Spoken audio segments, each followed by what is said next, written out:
Share market में आपने अक्सर सुना होगा कि इस कंपनी का आईपीओ आ रहा है या उस कंपनी के आईपीओ में भारी भीड़ लगी हुई है। लेकिन क्या आपने कभी रुककर सोचा है आखिर ये आईपीओ क्या होता है, कंपनियां इसे क्यों लेकर आती हैं और हमें यानी आम इंसान को इससे क्या फायदा होता है। आज हम इस वीडियो में समझेंगे आईपीओ क्या होता है और इसका असली मतलब क्या है। Part 1, core idea.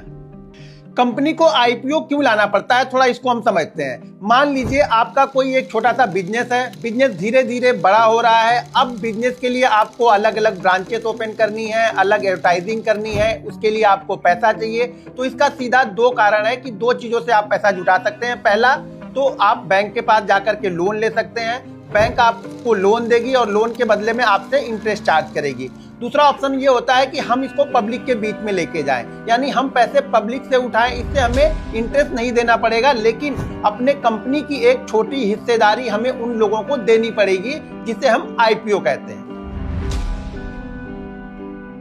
एक प्राइवेट कंपनी पहली बार पब्लिक से पैसे जुटाती है और लोगों को अपनी कंपनी में छोटा सा हिस्सा बेचती है। आईपीओ के बाद कोई भी आम व्यक्ति, आप या मैं, उस कंपनी के शेयर होल्डर बन सकते हैं। जब कंपनी प्राइवेट से पब्लिक बनती है तो हम आईपीओ लाते हैं। पार्ट 3, कंपनियां आईपीओ क्यों लाती हैं।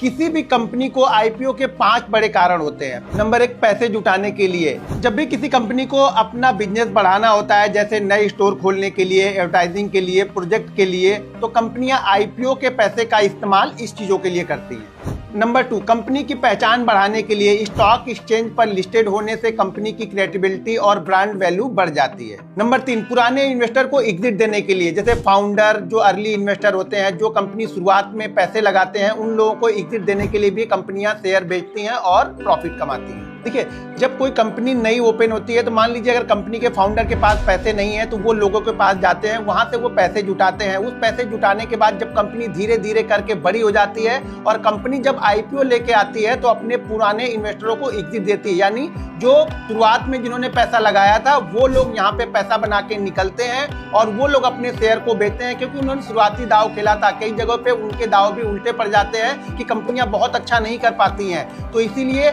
जब वो पुराने इन्वेस्टर निकलते हैं तो कंपनियां उस लिए भी आईपीओ को लेकर आती हैं। एम्प्लॉय को रिवार्ड देने के लिए। देखिए, बहुत सारी कंपनियां क्या करती हैं, शुरुआत में अगर बहुत अच्छी सैलरी नहीं दे पाती हैं तो वो कंपनी को ई-शॉप के जरिए कुछ शेयर देती रहती हैं, यानी कुछ फंक्शन जैसे दीपावली हो गई, कुछ होली हो गई, इस बड़े फंक्शन पे या कंपनी का कोई एनुअल फंक्शन है तो वहां पे कंपनियां क्या करती हैं, अपने जो खास एम्प्लॉय होते हैं, यानी जो एम्प्लॉय उनके साथ शुरू से होते हैं, उनको कुछ ई-शॉप यानी कुछ शेयर देती रहती हैं। तो ई-शॉप के जो शेयर होते हैं वो भी आप आईपीओ में बेचने की अनुमति मिल जाती है, जिससे पुराने एम्प्लॉय भी यहाँ पर पैसा बना सकते हैं।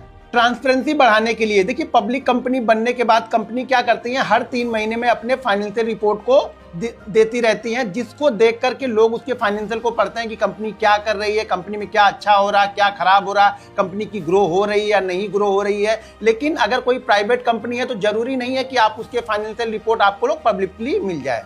आईपीओ प्रोसेस कैसे चलता है। पहले कंपनी डिसाइड करती है कि उसे आईपीओ लाना है। आईपीओ क्यों लाना है, क्योंकि उसे पैसे की जरूरत होती है, तो इसलिए वो आईपीओ के लिए जाती हैं। उसके बाद वो क्या करती है, इन्वेस्टमेंट बैंकर सेलेक्ट करती हैं, एक्सपर्ट लोग आते हैं, आईपीओ की प्राइस को सेलेक्ट करते हैं, उसके पेपर वर्क संभालते हैं। फिर उसके बाद वो सेबी में अप्रूवल के लिए जाता है। सेबी उसको चेक करती है, सुनिश्चित करती है कि कंपनी जेन्युइन है, कंपनी में जो रिपोर्ट यहाँ पे पेश की गई है वो सारी रिपोर्ट यहाँ पे बराबर है। उसके बाद डीआरएचपी फाइल होती है। डीआरएचपी एक डिटेल डॉक्यूमेंट होता है जिसमें कंपनी के बारे में सारी जानकारियां वहां पे उपलब्ध होती हैं, जिसको आप और हम देख सकते हैं, पढ़ सकते हैं। सेबी उस सारी फाइल को देखती है, पढ़ती है, फिर वहां से वो डिसाइड करती है कि ये कंपनी आईपीओ लेके आती है। उसके बाद प्राइस बैंड तय होता है। जो इन्वेस्टमेंट बैंकर होते हैं वो उसके प्राइस बैंड तय करते हैं कि कंपनी किस प्राइस से किस प्राइस के बीच में अपना आईपीओ लेके आएगी। उसके बाद फिर 2-3 दिन के लिए आईपीओ अपना ओपन होता है। उसमें आप और हम जैसे लोग वहां पे पैसे लगाते हैं अपने डीमेट अकाउंट से, और उसके बाद कंपनियां क्या करती हैं, हमें अलॉटमेंट देती हैं, तो शेयर हमारे डीमेट अकाउंट में आ जाता है। जब शेयर डीमेट अकाउंट में आ जाता है तो उसके बाद वो 2 से 3 दिन बाद एनएससी और बीएससी एक्सचेंज पे लिस्ट होते हैं, और लिस्ट होने के बाद में उसमें ट्रेडिंग स्टार्ट हो जाती है। उसी दिन से वो कंपनी प्राइवेट से पब्लिक कंपनी बन जाती है। एग्जाम्पल के लिए, जैसे अभी आपको पता है कि ग्रो का आईपीओ आया। ग्रो का आईपीओ आने के बाद में लोगों ने वहां पे इन्वेस्टमेंट किया, लोगों ने आईपीओ में अप्लाई किया, उनको अलॉटमेंट मिला, और उसके बाद शेयर की खरीद फरोख्त चालू हो गई, यानी सेल बाई सेल वहां पे चालू हो गया, तो वहां पे कंपनी क्या हुई, कंपनी को पैसे मिल गए और हम लोगों को शेयर मिल गए। उस शेयर को हम यहाँ पे डेली ट्रेडिंग भी कर सकते हैं, प्लस उसको हम लॉन्ग टर्म इन्वेस्टमेंट के लिए भी होल्ड कर सकते हैं। इन्वेस्टर के लिए बेनिफिट और रिस्क क्या होते हैं?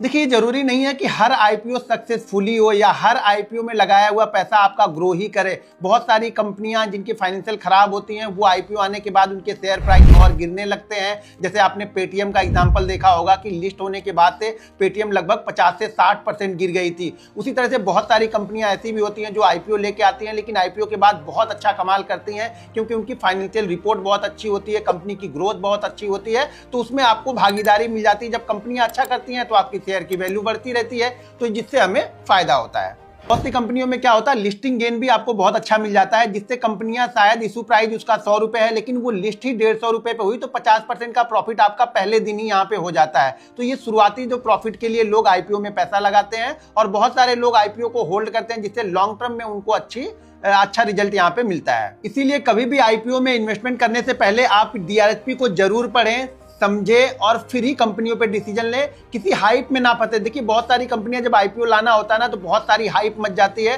लेकिन आप डीआरएसपी को पढ़कर ही अपना डिसीजन लें।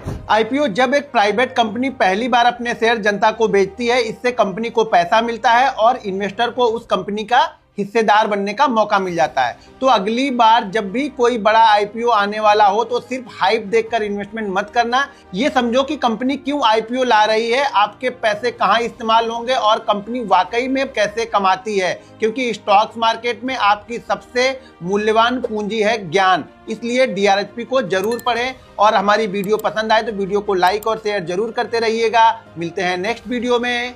जय हिंद।